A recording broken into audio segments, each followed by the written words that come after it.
when my husband's childhood sweetheart took her child and went on a picnic with him. They got into a car accident on the highway. My husband died on the spot. She fell into a coma. Her child was well protected and only suffered minor injuries. As soon as I received the news, I rushed to have my husband cremated.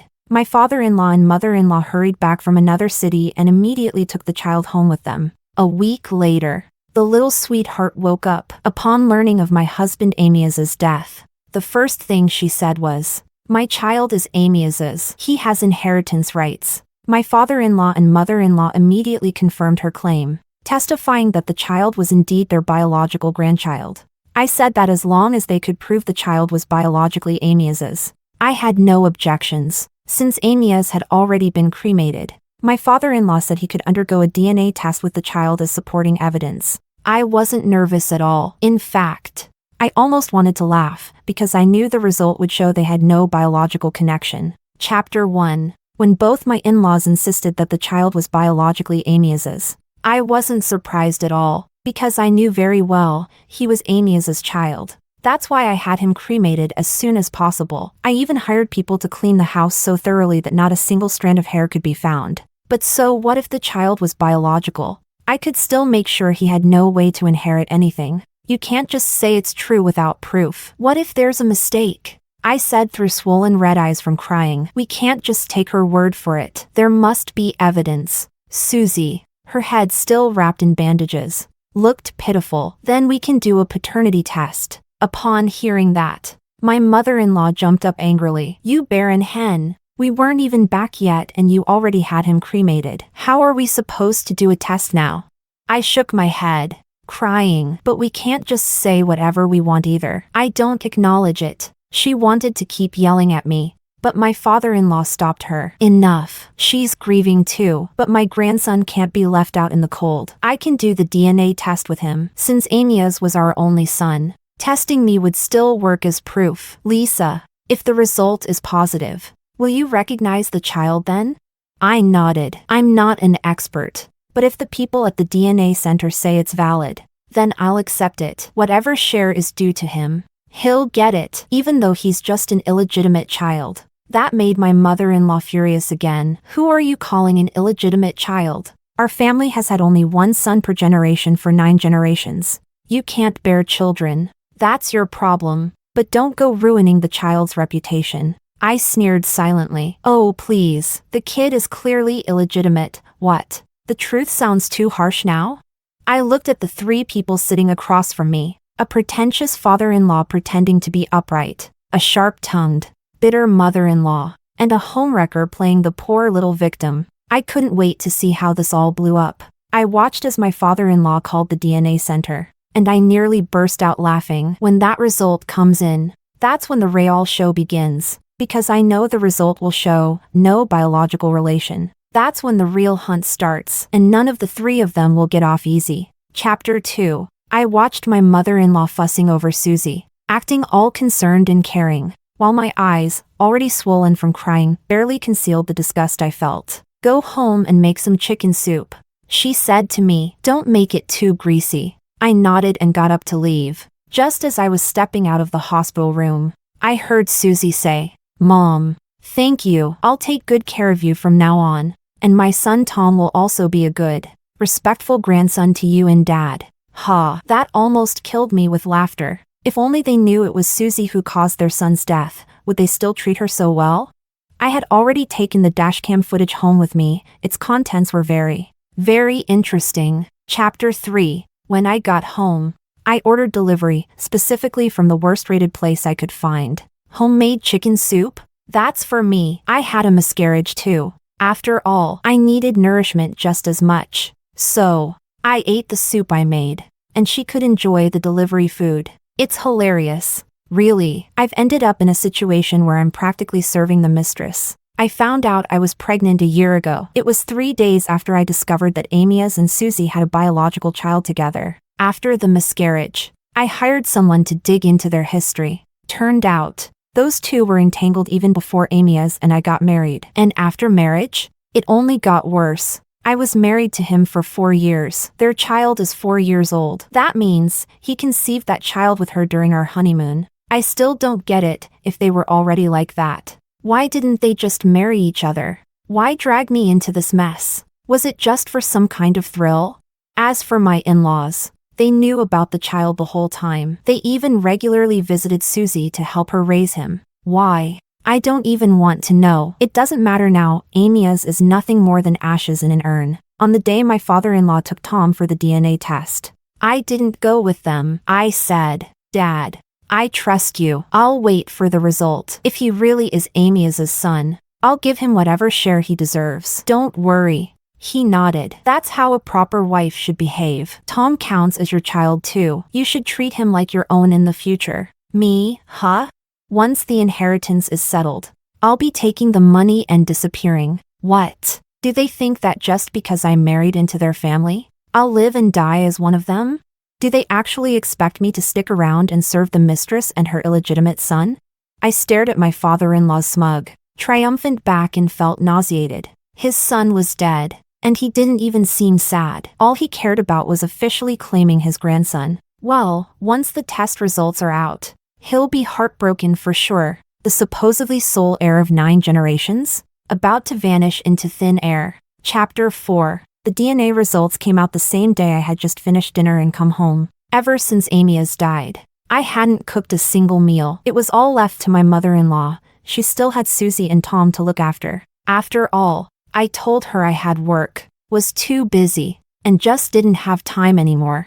At first, she tried to wait me out, refusing to cook and hoping I'd do it when I got home. But I wasn't about to give in. I'd just eat outside before coming home, or I'd go shopping after dinner and come home late. That evening, as I walked through the door, my father-in-law told me the paternity results were ready. He asked me to go with him to the center the next day. I agreed right away and requested leave from work. There's no way I was going to miss watching the show unfold live. Chapter 5. Early the next morning, we took a cab and headed out. My father-in-law's face was glowing with confidence when he received the report, but as soon as he read the results, his face turned green, the kind of green you'd expect from watching a stock market crash. I leaned in to take a look. The result: no biological relationship whatsoever. I covered my mouth in mock surprise. Oh my God, was the mistress really just trying to scam us for money?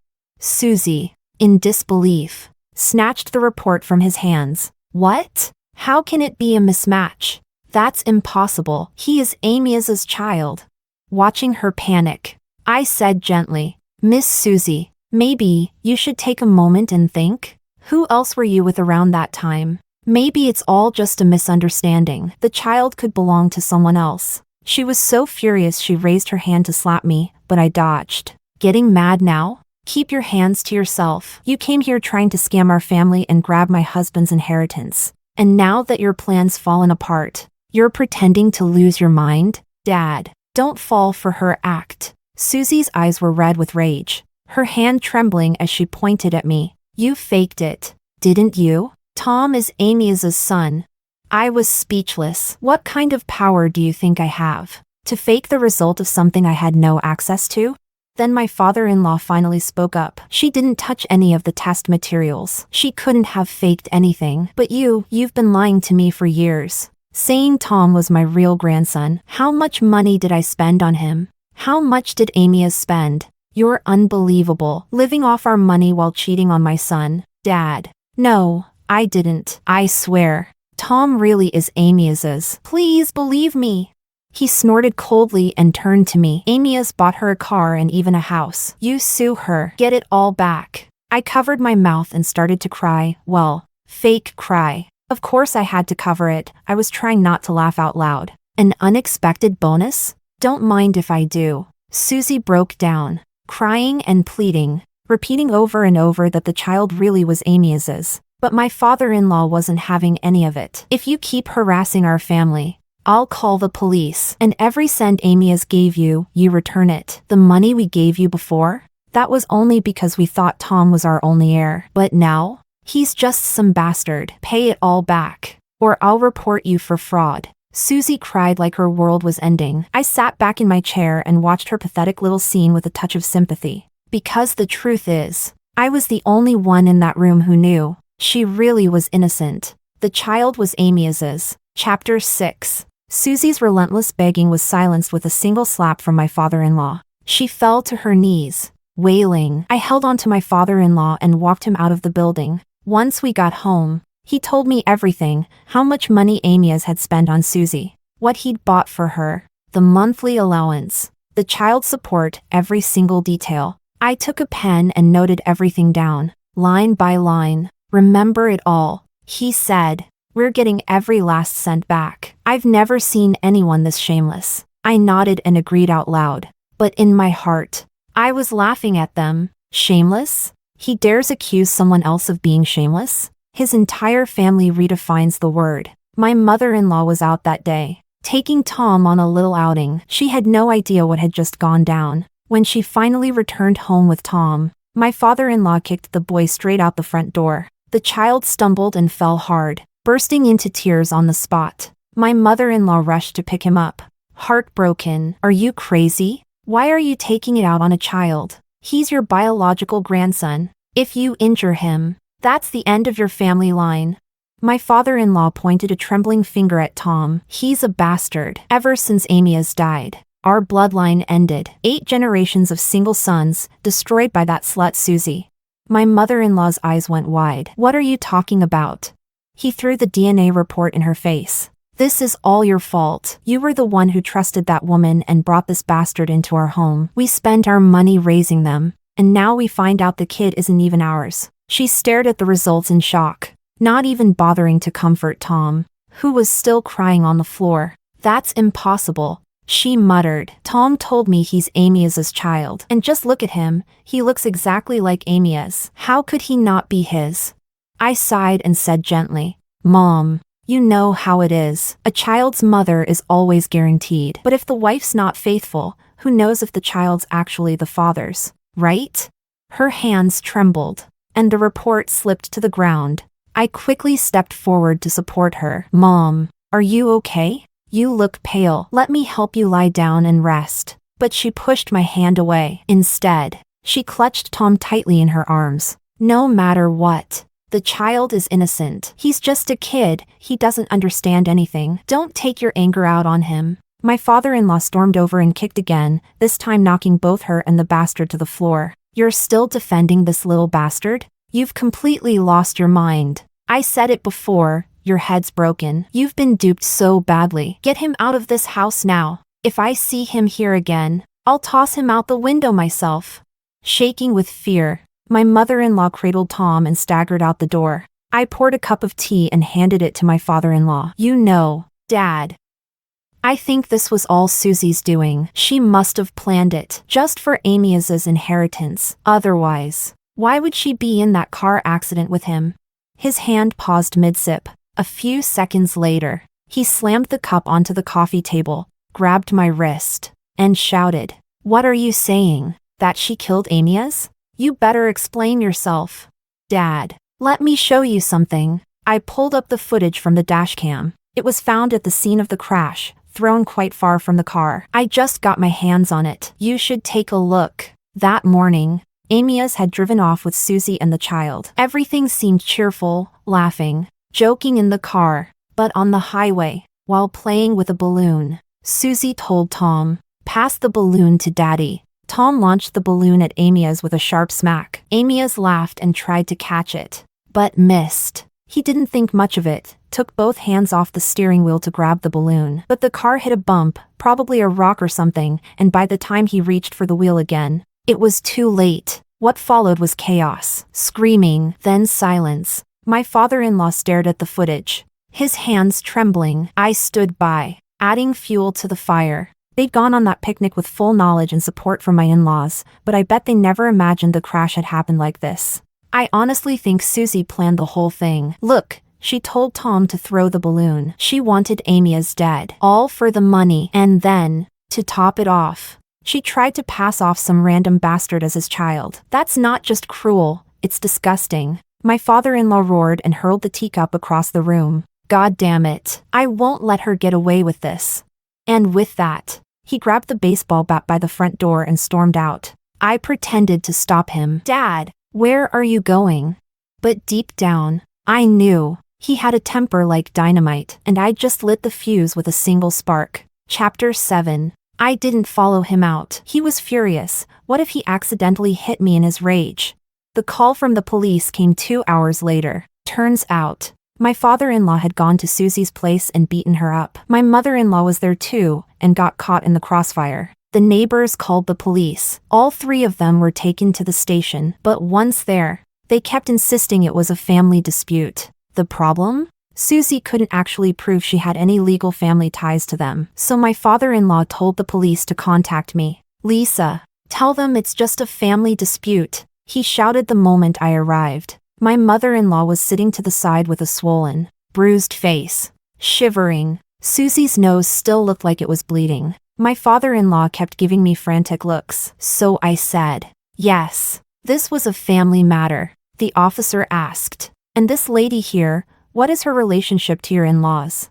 I quickly replied, she's my husband's mistress. I mean, his girlfriend. Silence. The whole room fell quiet. Or maybe the biological mother of my husband's illegitimate child? I added casually. Chapter 8. After leaving the police station, I said I had an urgent issue to deal with at work and quickly caught a cab. After the chaos that went down today, only an idiot would go back home. The next day, I used the excuse of a sudden business trip to return home, pack a few things, and leave. I had a feeling my father-in-law was on the verge of exploding from the revelation that his family line had ended. There was no way I'd stay in that house. When my mother-in-law saw me dragging my suitcase out the door, she snapped at me bitterly. The whole house is in shambles. And you're still thinking about your pathetic job?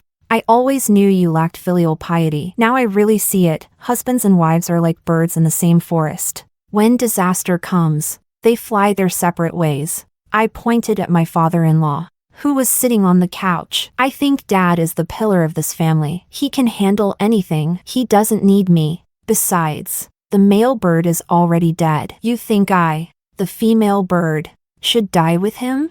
My father-in-law nodded. Go do your thing. I can handle it. All right then, Dad. If anything happens, give me a call. Oh, and about suing Susie, that's all taken care of. I'll make sure we get every cent she stole from our family back. He looked very pleased. I trust you to handle things. But my mother-in-law's face turned pale. How can you be so heartless? Amias treated Tom like his own flesh and blood. Now that he's gone, Susie and the child have no one, and you still want to take their money? My father-in-law immediately stormed over and slapped her across the face. Always siding with outsiders. That money, you still want to give it to that bastard? And don't forget, Amias died because of that bastard. Then he turned to me, eyes full of calculation. Once we get the money back, we'll split the inheritance down the middle. Half for you, half for your mother-in-law and me. I smiled but said nothing. Then I rolled my suitcase out the door. What a joke. Half of Amias's assets are already legally mine. Only the other half counts as inheritance, and they want 50% of everything? Dream on. I wasn't about to argue with them now. Between the DNA test and the dashcam footage, they still had plenty of drama left to fight over. If I didn't leave now, when would I?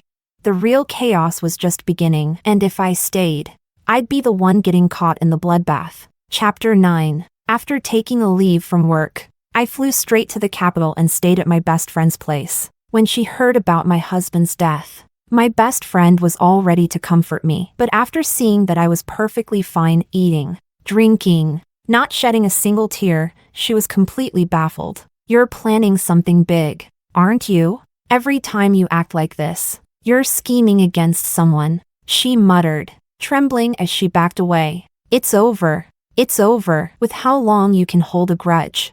Who messed with you this time? I smiled and took a sip of red wine. Who messed with me? My husband, his girlfriend, and my in-laws. Luna shuddered. You're going for revenge? I burst out laughing. You really get me. Though I wouldn't call it revenge exactly. I just want them to turn on each other like rabid dogs. I'll sit back and reap the benefits. I'd started planning this a year ago. From the moment I found out that Amias had another woman, and even a child with her, I'd already decided it was time for some serious payback. Amias loved extreme sports. He used to ask me to go with him, but I valued my life too much and never joined. I'd always tried to talk him out of doing such dangerous things, But a year ago, I started encouraging him instead. That's when I noticed Susie liked to tag along on those trips too. So many times I hoped something would happen to the two of them during one of their wild adventures. But in the end, the thing that killed Amias was just an ordinary picnic. What a waste of my emotions. Over the course of a year, I investigated Susie, Tom, my father-in-law, and mother-in-law, and I found quite a few things. Most notably, when I discovered that my in-laws' blood types couldn't possibly produce Amias's blood type. That night, I was so excited I couldn't sleep. After digging deeper, I realized that Amias wasn't my father-in-law's child at all. Turns out, back in her younger days, my mother-in-law had cheated and gave birth to a child that wasn't even from her husband. I knew it. Like mother, like son, rotten to the core. Amias probably inherited the cheating gene from her. What a pity that my father-in-law has no idea. He raised Amias as if he were his own flesh and blood, even though he was supposedly the only heir of the family. He even blamed Susie for ruining their 9-generation legacy of having only one son per generation. But in reality, their line ended after 7 generations. My father-in-law isn't even that old, not yet 60, and he's still fertile. So technically, if he wanted to carry on the bloodline, he still could. The problem is, my mother-in-law can't have any more children. There's only one solution: he'll have to find someone new. At that thought, I couldn't hold back my laughter. I nearly spit out the wine in my mouth.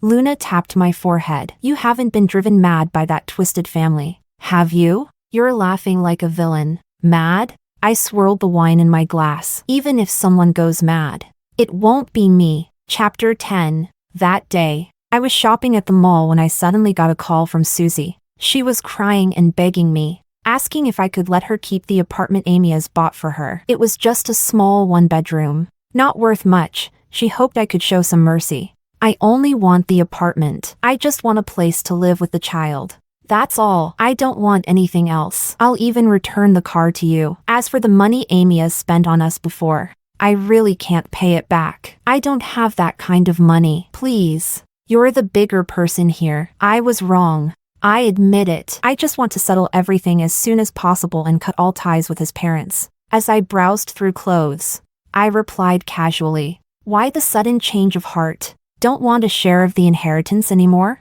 Susie sobbed on the other end. Amias's father wants me and my son dead now. How would I dare fight for the inheritance? All I want is for them to stop bothering me. Please. I'm begging you, let me go just this once. Think of it as a good deed. TCH. Doing a good deed for someone like her?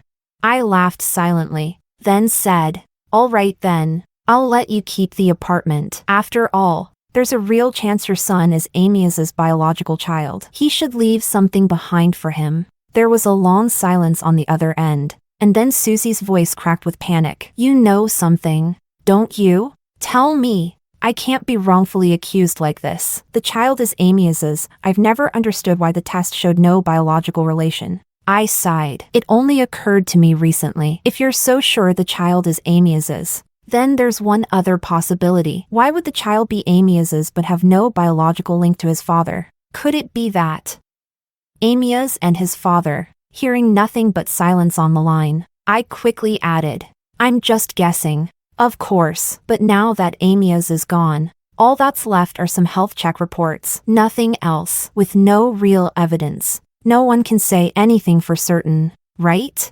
Anyway, I've got to go. I'm busy. I hung up, picked up a piece of clothing, and said to the clerk, hi, I'd like to try this on. I had given her all the hints she needed. As long as she wasn't completely stupid, she'd figure out how to clear her name. With her personality, she'd definitely bring this up to my father-in-law. After buying a pile of clothes, I started checking real estate listings online. My company had an office in the capital, and I'd already decided to apply for a transfer here. I'd crash at my best friend's place for a while, then buy a small apartment of my own. She kept insisting her place was big enough for the both of us. But after her boyfriend put on a full-blown overbearing CEO falls for innocent girl drama right in front of me last time, I decided I had to move out ASAP. Otherwise, I might as well gouge my eyes out. Those two idiots could act out an entire romance novel on the spot. Chapter 11. I didn't expect Susie to act so fast. In just 3 days, She had already found the evidence proving that Amias was not my father-in-law's biological son. The three of them got into a huge fight at home. And once again, the neighbors called the police. Apparently, it was my mother-in-law who snapped first. She slapped Susie across the face. Then my father-in-law totally lost it and smashed an ashtray over her head.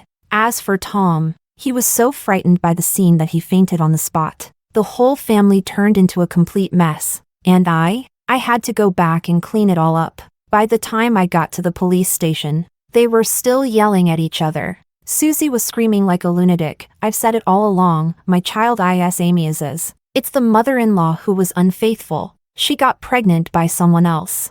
That's why there's no genetic link between the grandfather and grandson, because Amias isn't even your biological son. I've been wronged all this time. My child has every right to inherit. My father-in-law sat there, eyes bloodshot. I asked the officer at the door, "Where's the other one?" "She's in the hospital, in emergency care. The injury was pretty deep." Jesus, that bad? As soon as my father-in-law saw me walk in, he raised his hand to signal me over. I stepped forward, but before I could even get close, he suddenly swung a hand at me. Luckily, the officer next to me had quick reflexes and pushed him back immediately. "Settle down. You're already being sued for assault. Trying to hit someone else in front of me? Want another charge?" But my father-in-law wasn't listening. He pointed at me, shaking with fury. "Did you know all along that Amias wasn't my son?" I shook my head hard. "Dad, I swear I didn't know." "She knew. She's the one who told me," Susie shouted, pointing at me. "She said Amias wasn't your son. That's why I went digging. She even told me about the health check reports." I nearly rolled my eyes. This idiot just threw me under the bus. Is she brain dead? I was the one who agreed to let her keep the apartment, and now she's turning on me? What kind of moron bites the hand that feeds her? I quickly tried to explain. "I just had a moment of sympathy. I thought if your child really was Amias's, it would be pitiful to deny him everything, and I didn't tell you because things were already messy enough. How could I just come out and tell you that your wife cheated on you and had a child with someone else? I didn't want to destroy your relationship, but no matter what, you raised Amias like your own flesh and blood, even if he wasn't biologically yours. He was your son in every way that mattered. You treasured him like he was the only heir of the family." Hearing this, my father-in-law suddenly clutched his chest, then held his head in his hands. Not only had he raised another man's grandson, he'd raised another man's son. No one could take a blow like that. 10 minutes later, he was taken away in an ambulance. I followed. Susie shouted behind me, "I recorded everything you said. My son is Amias's child. He has a right to the inheritance. Half of everything you all own belongs to me." I ignored her and stepped into the ambulance. Right before the doors closed, I yelled back, "You idiot. Seriously. She must be mentally ill." All I said in that call was that Tom might be Amias's son, and now that Amias is nothing more than a box of ashes, I'm dying to see how she plans to prove that he and Tom were father and son. She had the nerve to cry and say all she wanted was the apartment, and now she's flipped and wants the inheritance? Now she won't even get the apartment. Chapter 12. The test results for my father-in-law came back: heart disease and cerebral hemorrhage. Pretty serious. Thinking back, his health had always been great. Could he really have been driven to this state by sheer rage? I mean, sure, his wife cheated. His son turned out not to be his. His grandson has no blood relation to him, and the family line ends with him. Yeah, when you put it like that, it is pretty soul-crushing. After more than 10 days in the hospital, my father-in-law was finally discharged. So was my mother-in-law. They both returned home on the same day. The tension in the house was thick enough to cut with a knife. And in the middle of all that, Susie showed up. She banged on the door furiously, and when I finally opened it, she stormed right in. "I brought a lawyer. I'm suing you. My child is entitled to half of Amias's inheritance." I shot her a dirty look. My father-in-law and mother-in-law sat on the couch watching the show. Susie stood there arrogantly, chin lifted, looking down on everyone. "You all accused me of being immoral, but the real hypocrites are you people. I've cleared my name. The child is Amias's, so hand over the inheritance already." Her lawyer stepped forward as well. "Ma'am, I'm her legal representative. We're here to negotiate. If you agree to allocate a portion of the estate to Tom, we won't proceed with a lawsuit. I tilted my head in confusion. Did she explain everything to you? Yes, Ms. Susie explained the situation. Even illegitimate children are legally entitled to inheritance. I let out a small hiss. And what evidence do you have? The lawyer looked at Susie. Susie placed 3 medical reports on the coffee table. I already explained to them, the blood types don't match. They couldn't have produced Amias. So Amias isn't biologically his father's son. That's why my son and his supposed grandfather have no genetic connection. I nodded. Right. And then? Susie blinked. What do you mean? And then? The fact is my son is Amias's. I've already proven I was wrongly accused. My son belongs to Amias. I clicked my tongue and smiled at the lawyer. So, the evidence? The lawyer looked confused and turned back to Susie. Didn't you say you had proof the child is biologically Amias's? Susie replied. Didn't I just explain? The grandfather and grandson don't match because the grandmother cheated and gave birth to someone who wasn't her husband's child, so obviously. My son is Amias's. That proves it. Where's the proof? I asked again. Susie replied. What more proof do you need? Isn't the logic enough? I couldn't help but laugh. Susie was so unbelievably naive. The lawyer finally realized there was no actual evidence. So, no paternity test? Susie said. Amias is dead. He was cremated. How can we do a test? I watched as the lawyer closed his eyes for a moment and let out a long sigh. Susie, I only took this case because we were classmates. But if you don't have any concrete evidence, I can't represent you. You'll need to find someone else. He turned to me. Sorry for the disturbance. Susie panicked and chased after him. Wait! You said this could work. Where are you going? Come back!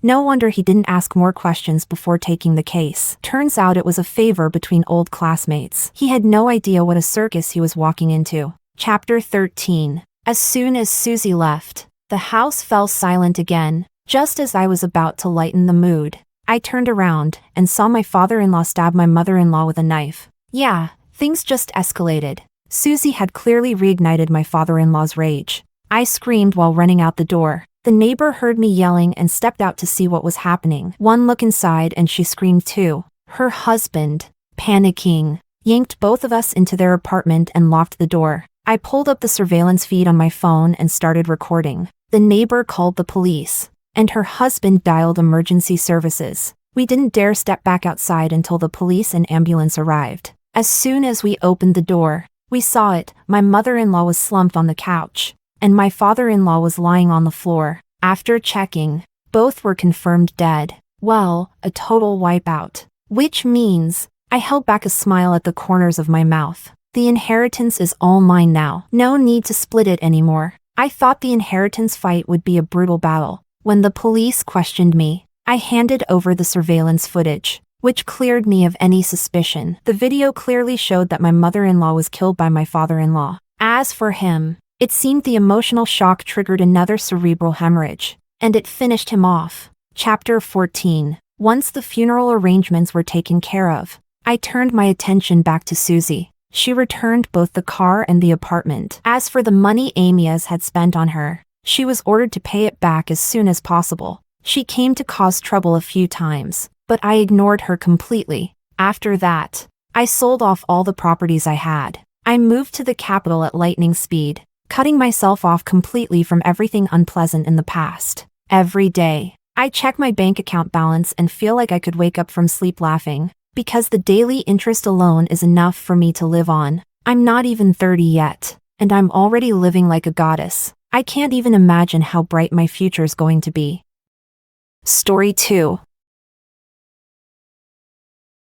On the plane back from filing for divorce with Alex, we both met our end. Before the plane crashed, he said, if I could do it all over again, I would marry Laura. Being with her makes me feel alive. When I opened my eyes again, I had returned to the day he proposed to me. He picked up the bouquet in his hands, turned around, and ran toward Laura in the crowd. Dropping to one knee, he said, Laura, will you marry me? I realized he had been reborn, too. As he wished, I let them be, but later, He regretted it. He knelt before me, begging me to take him back. Chapter 1. Laura covered her mouth in disbelief, nodding repeatedly as tears of joy streamed down her face. The two embraced tightly, oblivious to the world around them. The onlookers, clueless about the context, clapped and cheered for the seemingly happy couple. Yet, murmurs of confusion spread through the crowd. Wait, wasn't Alex supposed to propose to Celine? How did it become Laura instead? Exactly. Alex said in the group chat he was proposing to Celine today. He even asked us to come support him. What's going on now? But Alex and Laura hugged each other for what seemed like an eternity. Turning to face the crowd, Alex picked up the microphone and spoke. Thank you, everyone, for witnessing our love today. In the past, I didn't understand my true feelings, but now I know. It's always been Laura. I once let her slip away, but for the rest of my life, I refuse to make the same mistake. I want to spend my life with her, hand in hand, until we grow old together. Then he glanced at me with indifference and added, forced feelings are never sweet. What we had was a mistake, and I hope we can part ways peacefully. Celine, please don't cling to the past. The ringing in my ears, caused by the crash, gradually faded. I had been reborn to the day Alex proposed to me in our past life. As I stood there, staring at Alex, his words from our final moments in the last life echoed in my mind. If I could do it all over again, I'd choose Laura. I realized then, he had been reborn too. The look in his eyes wasn't that of a naive college student. It was the gaze of a 38-year-old man, calm, calculating, and seasoned by years of business decisions. Yet here we were, still just sophomores in college. Alex and I had been dating for 2 years. And today, Valentine's Day, he had invited all our friends and classmates to the campus sports field, where he had arranged an extravagant floral setup to propose to me. The proposal, in truth, wasn't entirely about love. Laura had played a part in this. Laura, a year ahead of us, was the lead singer of a band, beautiful, vivacious, bold, and unapologetic. She had fallen for Alex at first sight during the welcome ceremony. Her pursuit of him was relentless, bringing him breakfast, giving him gifts, and orchestrating opportunities for them to be alone under the guise of student council work. Even after learning about me, she boldly declared, well, it's not like you're married. Life's about taking risks. If you like someone, go for it. How else will you know who's truly right for you? Though Alex rejected her advances with a cold demeanor, she never stopped smiling or clinging to him. Frustrated, Alex had decided to propose to me on Valentine's Day, hoping to show Laura once and for all that his heart belonged to me and he'd never love her. In our past life, Laura had been front and center when Alex proposed to me. Dressed in a striking red dress, radiant and defiant, she had called out, Alex, think carefully. If you go through with this proposal, I'll never like you again. She added, I'll ask you one last time, will you be with me or not?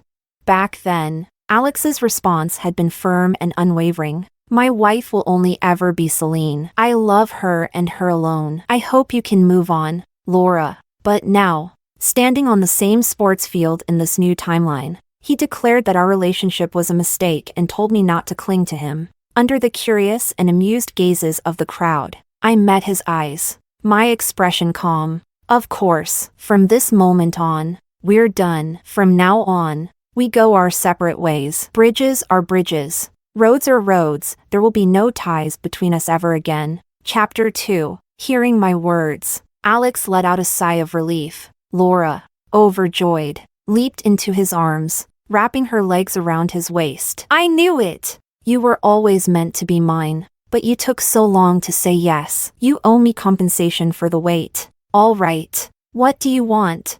I want to feel the thrill of riding on a motorcycle at full speed. No problem. I want to sing at the top of a mountain. Done. I want to taste every drink in every bar. Consider it done. Alex looked at her with adoration, as if she were a priceless treasure he had just reclaimed. The crowd erupted into cheers, clapping and chanting, kiss, kiss, kiss. Meanwhile, my roommates fumed on my behalf. Alex is so shameless. Isn't this cheating in front of everyone? He makes it sound so righteous, claiming he's discovered his true feelings. What a joke! Exactly. He invited all our classmates here to propose to you, only to break up with you in front of everyone and immediately move on to Laura. What a scumbag!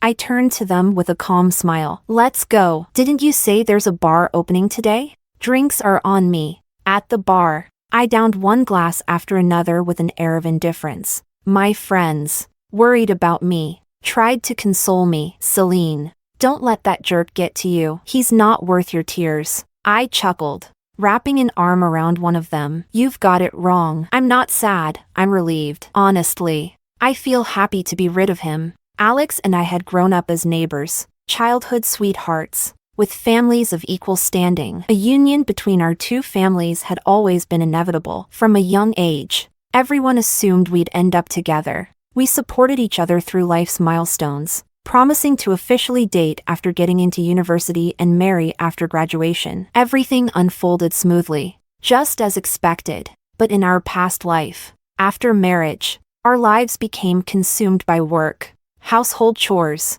and raising children. Our relationship gradually dulled. Alex had complained more than once that life lacked passion, that it was too smooth and predictable to be meaningful. Meanwhile, Laura had become a moderately famous rock singer, her bold and fiery performances at music festivals captivating Alex. Even a mere video of her dancing passionately would hold his attention for ages, replayed over and over. Eventually, Alex found excuses to get closer to her. By then, Laura was living a carefree life, adhering to her belief in living for the moment and openly disdaining the idea of marriage. She had just broken up with her previous boyfriend and wasn't looking for anything serious. One man eager to pursue, the other carefree and nonchalant. Words weren't necessary. The two became involved, sharing several intimate encounters. When I found out, I confronted Alex, but he nonchalantly suggested, "You can find someone else, too. We can each do as we please." His indifference, and the absence of the tenderness and affection he once had for me, pushed me to demand a divorce.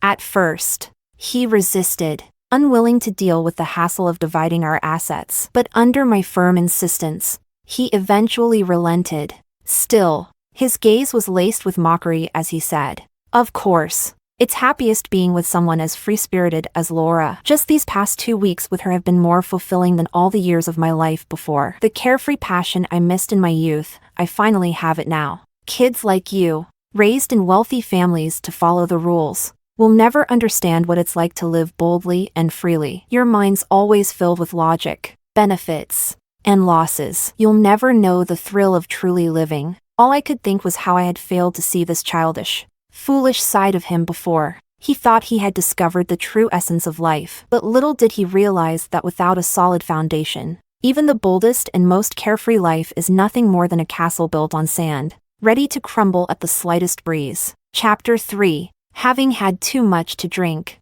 I made my way to the restroom again. On the way, I passed by a slightly ajar private room. Voices inside caught my attention. "Alex, what you did on the sports field today was completely unexpected. I heard you and Celine grew up together. Are you seriously not into her anymore?" Alex took a drag of his cigarette, exhaled a smoke ring, and replied, "Childhood sweethearts? It's precisely because we grew up together and were pushed by our families that I thought I liked her. But it's nothing more than friendship. Her calm and rational personality is far from what I'm into." "Then who do you actually like?" someone teased. Alex pulled Laura into his arms. "Laura, of course." The hallway was narrow, and as someone brushed past me, I was jostled. The half-open door swung wider, and the people inside went silent as they noticed me. Alex stubbed his cigarette into the ashtray and frowned at me. "Didn't we agree to break up? You're not here to cling to me, are you? What do you want now?" Laura immediately perched herself on Alex's lap, wrapping her arms around his neck like she was staking her claim. "I told you before, you never know the final outcome until the end. Now that Alex has chosen me, you're not trying to take him back, are you?" Alex patted her shoulder reassuringly. "Don't worry, I don't go back to my exes." I couldn't help but laugh. These two really were a perfect match, equally narcissistic. "Relax. I was just passing by. I'm not in the business of recycling trash." As I turned to leave, I caught a glimpse of Alex's face darkening for a moment. In this life, the feelings I once had for him, long worn down in the past, were utterly gone. I felt nothing about the life he now so enthusiastically embraced. But as I turned, I bumped into someone's chest. My hand instinctively pressed against it for support, firm and solid. Looking up, I was surprised to see Leo, the prince of the city's northern district, 5 years my senior, had just returned from completing his studies abroad and taken over his family's business. In the dim, shifting lights of the bar, he wore a black shirt buttoned to the top. His cold, handsome face, accentuated by the shadows,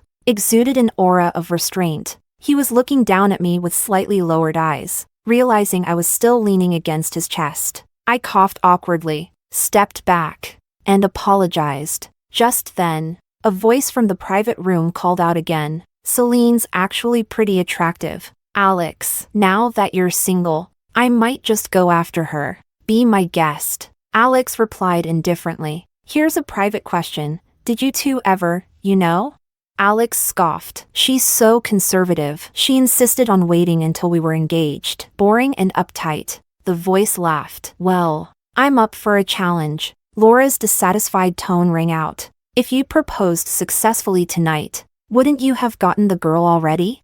But now you're the girl, and to celebrate us being together, how about coming to my place tonight?" "Oh, you're so naughty." In front of me, Leo's expression darkened, his voice low and magnetic. "So, you're single now?" I frowned in disgust at the conversation behind me. The excessive alcohol churned in my stomach, making me queasy. I gave Leo a distracted nod and quickly walked toward the restroom. Just as I was about to bump into someone else, an arm wrapped around my waist, steadying me, unable to hold it in any longer. I retched straight onto the chest of the man in front of me. His black shirt now bore a three-dimensional design. Chapter 4. Sorry. Oh no. I didn't even make it to the bathroom before emptying my stomach entirely. His shirt, his shoes, everything was ruined, covering my face. I felt mortified. This was, without a doubt, my most embarrassing moment. I vaguely heard him instructing the staff to clean up. Then he turned to me and said, "There's a hotel upstairs. Would you like to freshen up in a room?" I nodded. Between the alcohol and throwing up so much, my legs felt weak. He muttered an apologetic "excuse me," then scooped me up effortlessly and carried me to the elevator. After washing up, I stepped out of the bathroom and froze. Leo was standing right there, waiting. "There's only one bathroom in this room," he explained, embarrassed. I quickly stepped aside to let him through. Just then, my roommate called. The dorm curfew was approaching, and she urged me to come back. I explained as briefly as I could, telling her to head back without me. I'd stay at the hotel for the night. A knock at the door interrupted me. Someone had delivered 2 sets of clothes, 1 for men, 3 for women, and a bottle of honey water. Glancing at the bathroom's frosted glass door, I wondered how I was going to repay this favor. Then I remembered something horrifying. I had casually tossed my undergarments onto the bathroom counter after my shower. Worse still, I had taken all the bathrobes and towels out of the bathroom. Clenching my fists, I let out a silent scream. In my last life, I'd rarely made mistakes. But in this new one, I'd already embarrassed myself twice in one night. I was ready to collapse. Frantic, I rushed to the front desk to book another room, only to be told that the hotel was fully booked. No extra bathrobes either, though they did manage to find a spare towel. Hearing the sound of the shower stop, I hurried back to the door and said, "I brought a new towel for you." I turned away and slid the towel through the crack of the door. Our fingers brushed briefly, and I instinctively flinched. When he stepped out, towel drying his hair, my eyes were immediately drawn to his six-pack abs, glistening with water droplets sliding down his torso. Maybe it was the alcohol, but my face felt uncomfortably warm. I quickly turned away and mumbled, "Someone brought over clothes and honey water." He paused mid-motion, then replied, "I wasn't sure about your size, so I had them bring 3 different ones. Try whichever fits best. The honey water is for you, to help with the hangover." "Thank you." I sighed and muttered, "The hotel is fully booked. What's with so many people staying here tonight?" Raising an eyebrow, he replied, "Probably because it's Valentine's Day." The realization hit me, and the atmosphere turned awkward. I forced a laugh and said, I'll check out other hotels then. I don't want to disturb you and your girlfriend. He stepped closer, his abs right in front of me as I sat on the couch. My mouth felt suddenly dry. Looking at me intently, he said, I don't have a girlfriend. He reached past me to grab the hairdryer and added, other hotels are probably full too. Besides, it's not safe for a young woman to wander around looking for a room this late at night. I frowned. If I went home, my parents would undoubtedly interrogate me. My mom, with her constant fear of bullying stories, might overthink the situation. If they learned about Alex, they'd probably lose sleep. You can stay here for the night, he offered. You take the bed. I'll sleep on the couch. I shot him a skeptical look. He chuckled and clarified,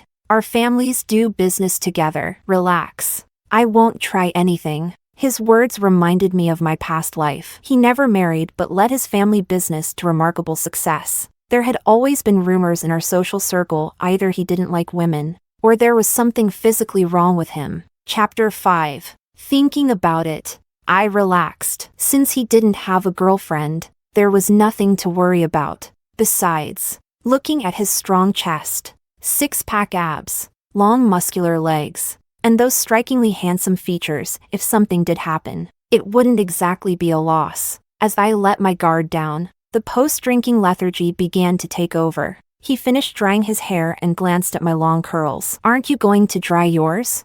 I touched my hair, it was already half dry, then took the hairdryer from him and gave it a quick blow. The more I dried, the more awake I felt. We sat in awkward silence for a while. After scrolling through my phone for a bit, I finally said, it's late, let's get some rest.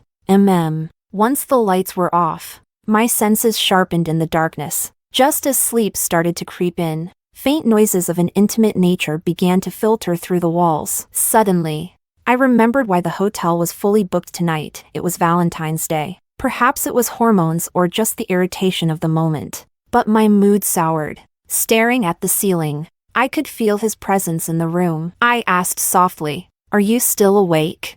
Yes. Maybe it was the alcohol. Maybe it was the fact that I'd lived and died once. Or maybe it was just the atmosphere. Gazing at his legs stretched out on the couch in the faint moonlight, I swallowed nervously. The bed is pretty big.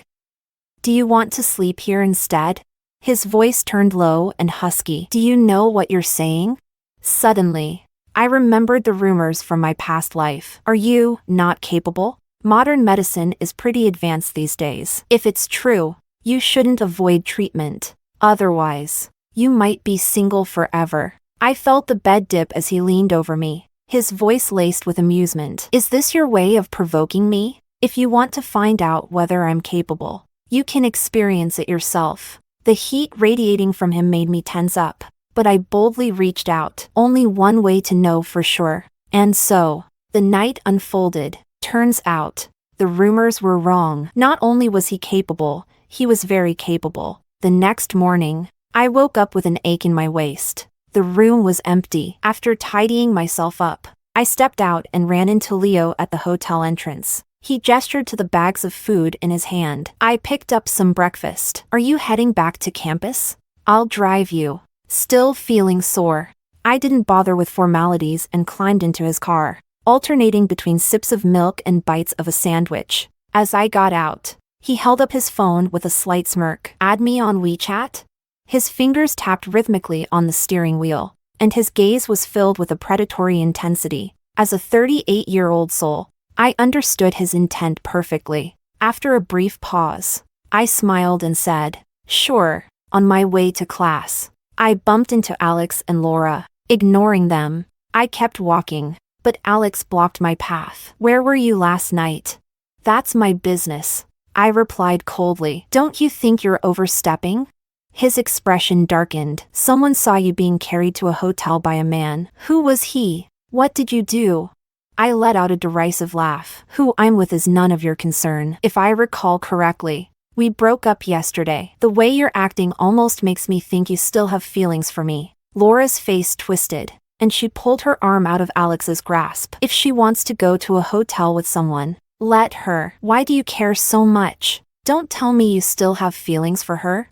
Alex quickly grabbed her arm. trying to placate her. "I'm just concerned because we're neighbors. My feelings for you are as clear as day. You're the only one in my heart now. Why else would I have chosen you in front of everyone yesterday?"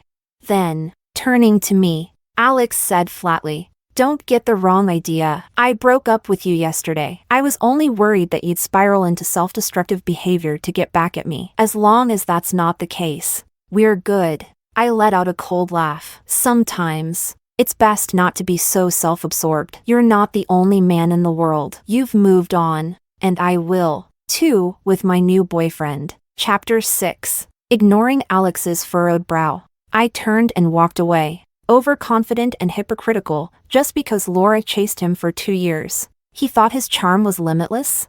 The buzz around the dramatic Valentine's Day proposal gradually faded across campus. Meanwhile, Alex and Laura's couple fandom grew steadily. He rode his bicycle with her on the back, cruising through the campus and enjoying the summer breeze like the leads in a romantic drama. They kissed atop a hill, swearing eternal love for each other. They sped down moonlit roads on his motorcycle, chasing the thrill of the night. They sang their hearts out by the seaside, feeling the freedom of life. They tattooed each other's initials on their waists, a permanent mark of their passionate love. By this time, Laura's singing had gained her a modest following on social media. Her frequent posts of couple photos and videos, paired with captions celebrating their fiery romance, drew even more attention. People praised their compatibility, calling them a picture-perfect couple straight out of a novel. And Alex, just as he had hoped in his previous life, was finally living the bold, unrestrained, and passionate youth he had always craved. Chapter 7. When Alex posted his couple's photo with Laura on his social media, both our families quickly learned the full story. My parents were furious. I did my best to calm them down, saying, "It's better that this came out now than after marriage. At least we avoided a worse betrayal." To ease their worries, I assured them that I no longer had any feelings for Alex and encouraged them not to dwell on the matter. My mom looked at me with relief and nodded. "You've always been rational. When it comes to relationships, it's important to leave a bit of room for yourself. That way, you can retreat unscathed when things change." My dad, thoughtful as ever, added, "It seems we'll need to reconsider the partner for the North District project." I remained silent. In our previous lives, because Alex and I were a couple, our families always prioritized working with each other in business ventures. For the North District project back then, my family chose Alex's despite knowing it wasn't the best fit. It was partly out of convenience and partly to strengthen our familial ties. But in this life, since we wouldn't become one family, the decision would solely rest on who offered the most benefit. My coursework wasn't particularly demanding, so I spent most of my free time interning at my family's company. I also attended social events to broaden my knowledge and network. That weekend, I accompanied my father to an elder's 80th birthday celebration. After greeting the host and some other family friends, I made my way to the dessert table for a brief respite. Alex's younger brother approached me, holding a glass of wine. "You look stunning today." I smiled politely and thanked him. He took a sip of his drink and asked, "I heard your company still hasn't found a partner for the North District project?" I shook my head. "I wouldn't know. My father is in charge of that." He let out a low chuckle. My brother really threw away a winning hand. He gave up a watermelon and probably won't even pick up a sesame seed. Even missing an event like this, how bold of him. I didn't respond. He smirked playfully. "You know, I'm only 2 years younger than you. Why not consider me instead?" I politely declined, making an excuse to stay a while longer before he finally left. A deep, magnetic voice spoke from nearby. "You're quite popular, aren't you?" Startled, I tightened my grip on my glass and turned to face Leo. "Sir, eavesdropping on conversations isn't very gentlemanly." He leaned in slightly and murmured, "A gentleman stays composed. Around you, I can't quite manage that." His closeness brought back vivid memories of our reckless, passionate night. I swirled my wine in the glass and asked, "What exactly are you implying?" That was Alex's younger brother just now, wasn't it? "Too young. If you're looking for someone more suitable, you might consider me instead. What do you think?" Looking at the mature, charismatic man before me, I couldn't deny his talent and cunning in business over the next few years. He was undoubtedly a capable and formidable figure. If I were to choose him as a partner, I was about to reply when whispers rippled through the room. Turning toward the source, I saw Alex. Not only had he shown up, but he had also brought Laura along. The two of them must have just returned from a motorcycle ride. Dressed head to toe in biker gear, they stood out awkwardly amidst the sea of suits and formal dresses. Alex's father was speaking to him in hushed but clearly angry tones. Meanwhile, Laura clung to Alex's arm, looking around the room with casual curiosity. After greeting the elderly birthday host, Alex led Laura directly toward me. Chapter 8. You're hungry? Didn't you just have fried noodles?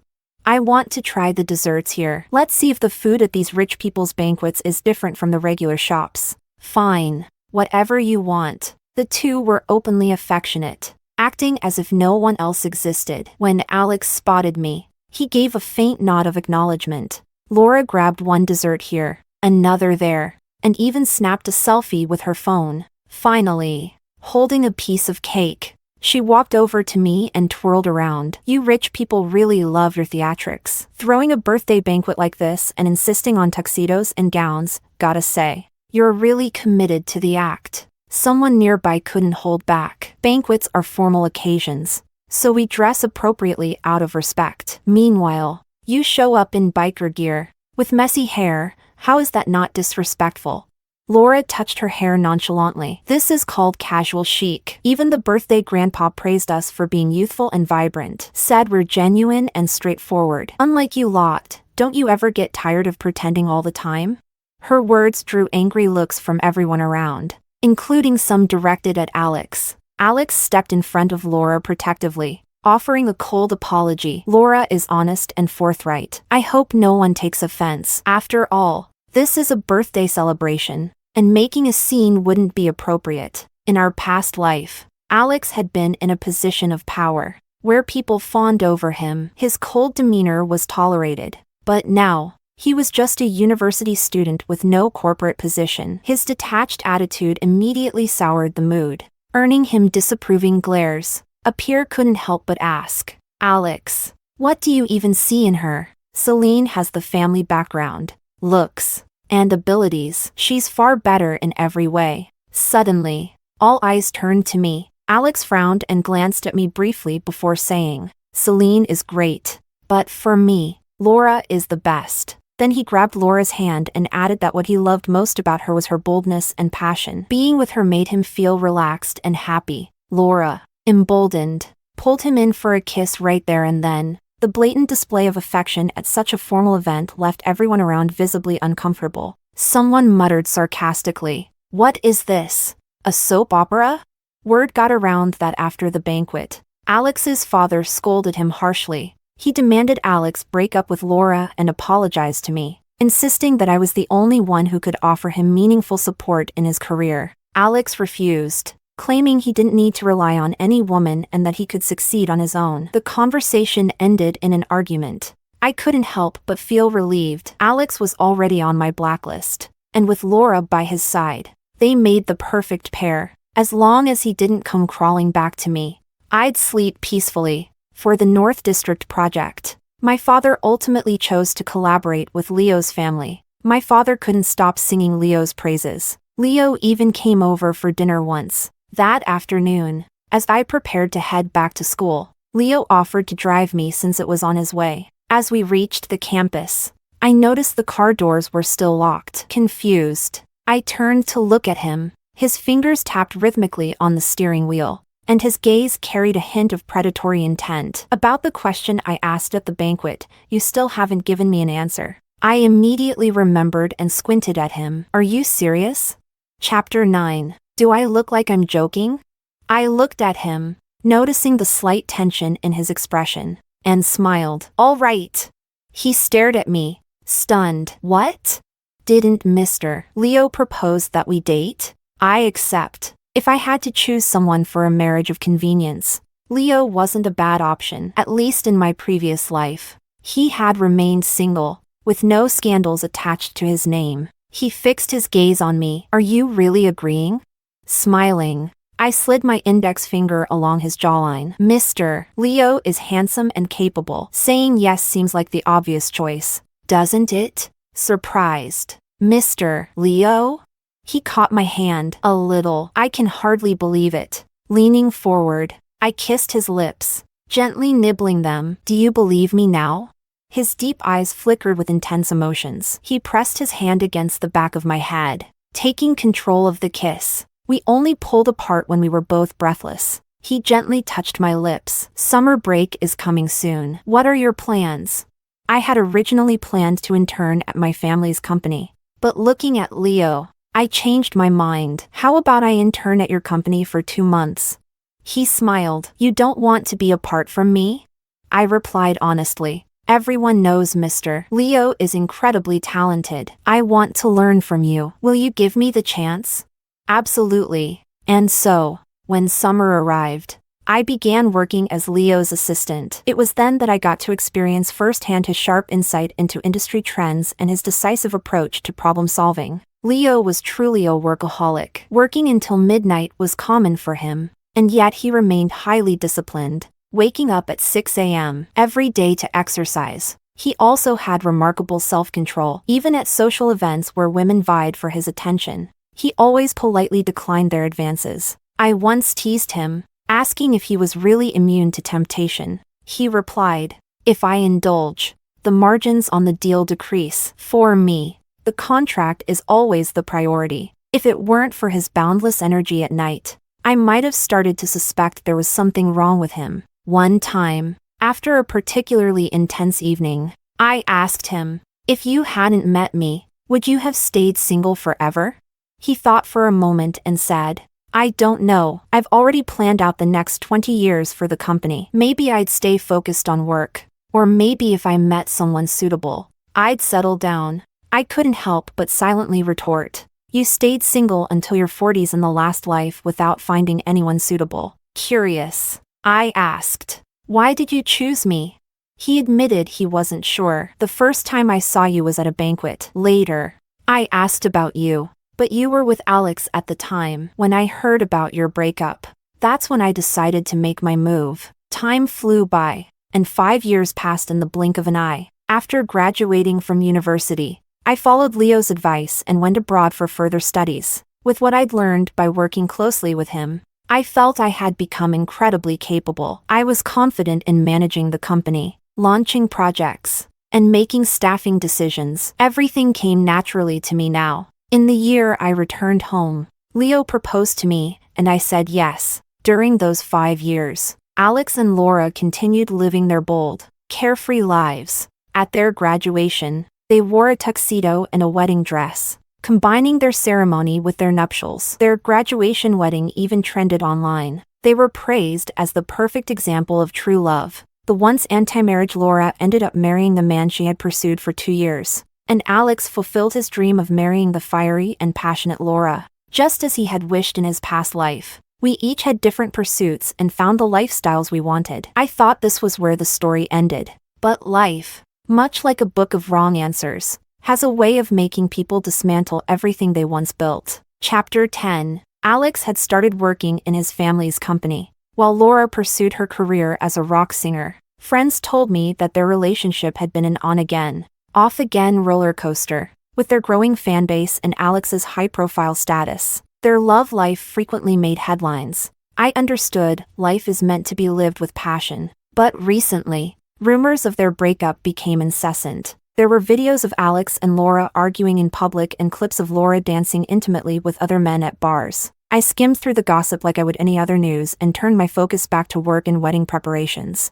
After work one evening, Leo was holding my hand as we walked out together, when I received a call from an unexpected number. Answering the call, I glanced in the direction the caller mentioned. Alex stood nearby, holding his phone and looking straight at me. Leo tightened his grip on my hand, and I patted it reassuringly. Wait here for me. It's probably a work-related matter. I'll be back soon. Alex and I had crossed paths a few times, mostly at work events. Given that we were in the same circles, Leo leaned down to kiss my forehead in a gesture of possession, making me laugh despite myself. As I approached Alex, the strong smell of smoke hit me. I looked at him coolly. If this is work-related, Mr. Alex, office hours are a more appropriate time to reach me. He smirked and glanced at me. How have you been lately?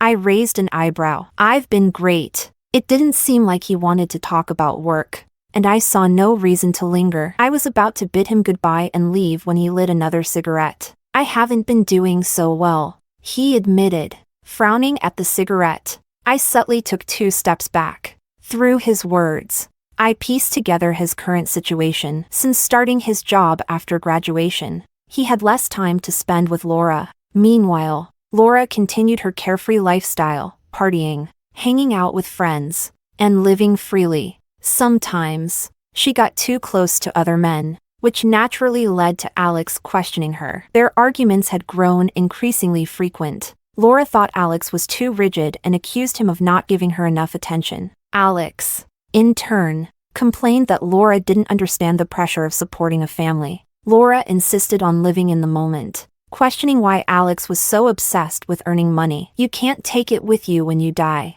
she'd say. But Alex's mindset was different. To him, wealth was the foundation of everything. During school, he had his family's financial backing, but after graduating, he had to earn his own money. Complicating matters were his family dynamics: 2 older brothers, 2 younger brothers, 2 of whom were illegitimate but acknowledged by their father. The internal competition for power was fierce. In our past life, my family's support had helped Alex secure a majority of the company's control, despite his average abilities. This time, without my assistance, even with his memories from his past life, his position was precarious. Alex laughed bitterly. I just needed to vent, and somehow ended up here. Do you think I'm a failure?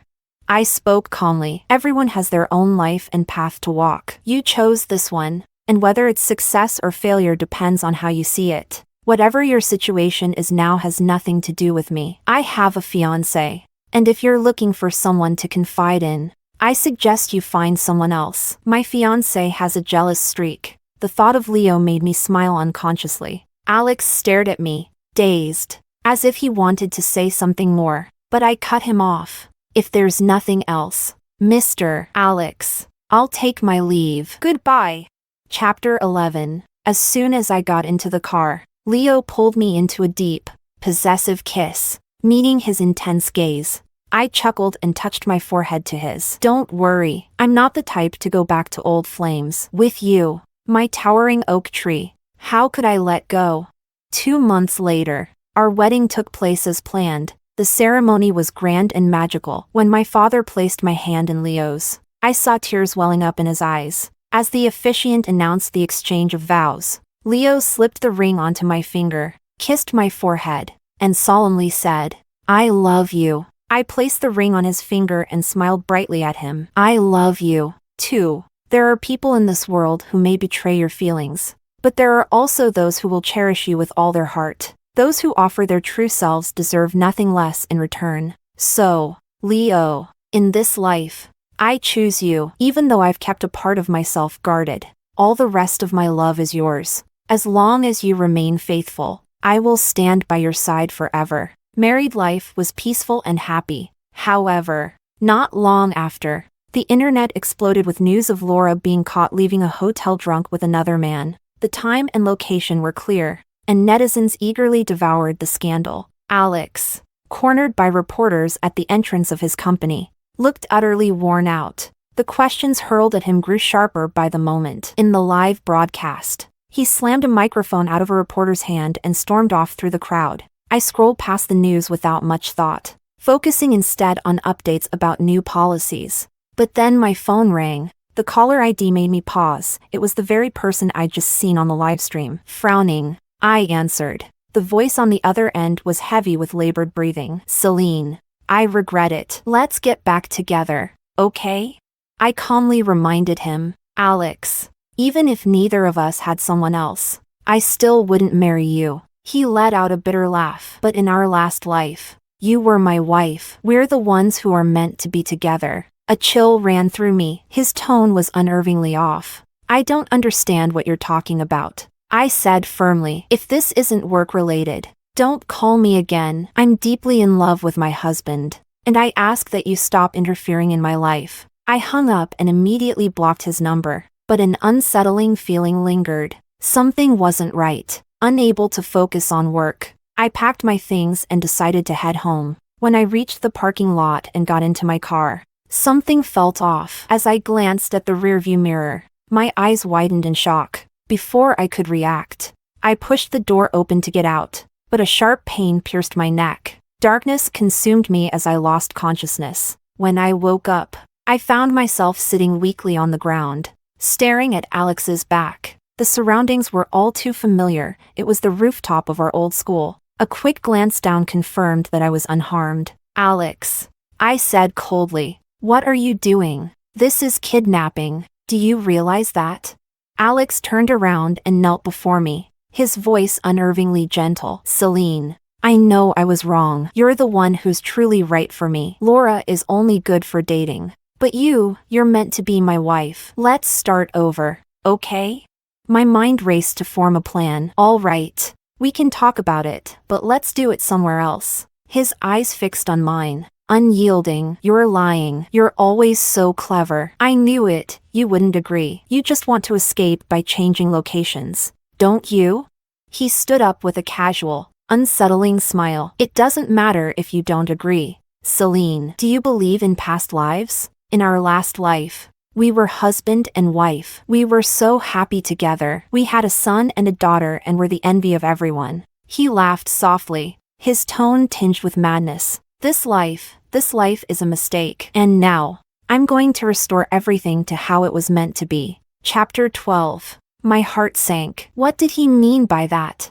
I felt for my phone in my pocket, quickly sending a message without drawing attention. Alex smiled nonchalantly. "Go ahead. Make your calls. It doesn't matter. Even if the police come, nothing will change. We'll all go back to the beginning." Hearing this, I immediately called the police, explaining the situation as concisely as possible. Then I called Leo and asked him to bring Laura. Maybe she could reason with Alex in his current state. Alex listened to my calls calmly, glancing at his watch. "There's half an hour left," he said, almost casually. I checked the time on my phone, and suddenly, a horrifying thought struck me. The plane crash in my past life had happened exactly half an hour later. I stared at Alex, horrified. "You're insane. Alex, you've already chosen the life you wanted. Now that it's not going well, you want to throw everything away and start over? You might be ready to die, but I'm not. Don't drag me down with you."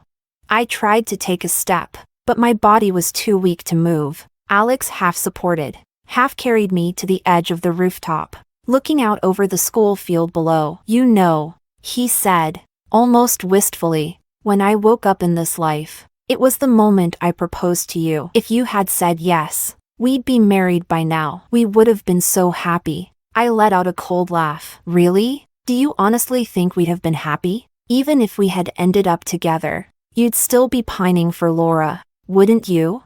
He fell silent for a moment before speaking softly. "So, you've also been reborn. That explains why you were so calm when I proposed to Laura." "Perfect," he continued, a twisted smile forming. "We can go back together. Start over. This time, I'll make sure we live happily ever after." I locked eyes with him, speaking slowly and deliberately. "I don't want to. Even if we went back, I would never choose to be with you. You know my personality. With these memories, I'd only want to stay as far away from you as possible." 20 minutes later, Leo arrived with the police and Laura. Leo's eyes were filled with panic as he looked at me. "Alex, take me instead. Let Celine go." Alex shook his head. Leo clenched his fists tightly. "Name your terms, whatever you want. Just say it." Again, Alex shook his head. Laura, unable to hold back, shouted, "Alex, I knew you still had feelings for Celine. What's this now?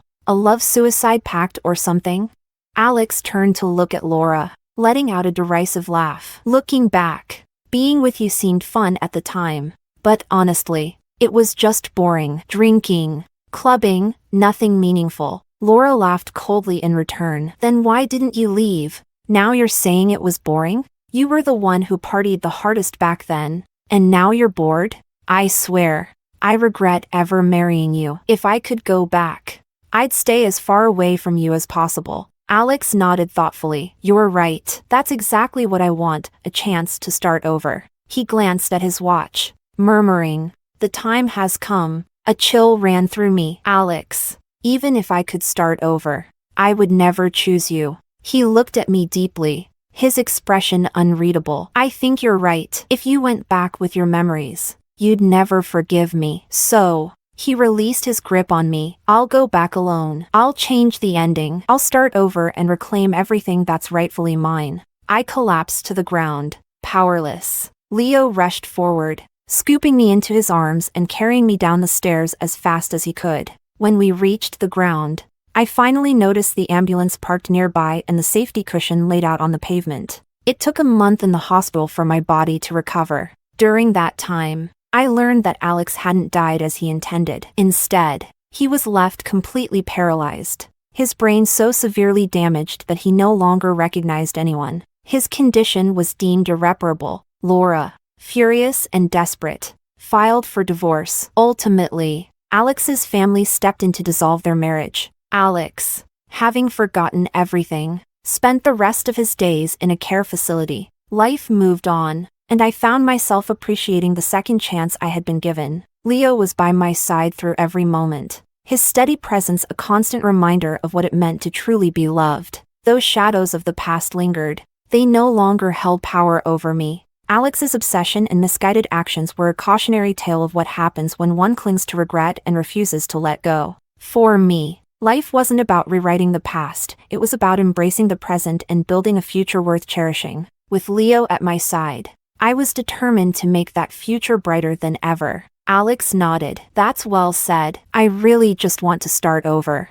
He glanced at the time and murmured, it's time. I was startled. Alex, even if we could start over, I would never choose you. He looked at me deeply. I think you're right. If you went back with your memories, you'd never forgive me. So, he let go of me. I'll go back alone. I'll change the ending, reclaim everything that belongs to me, and start over. I collapsed weakly, and Leo rushed over, picking me up and running downstairs. Once we reached the ground, I saw an ambulance parked nearby, and the safety cushion on the ground. After a month in the hospital, my body finally recovered. In the meantime, I heard that Alex hadn't died.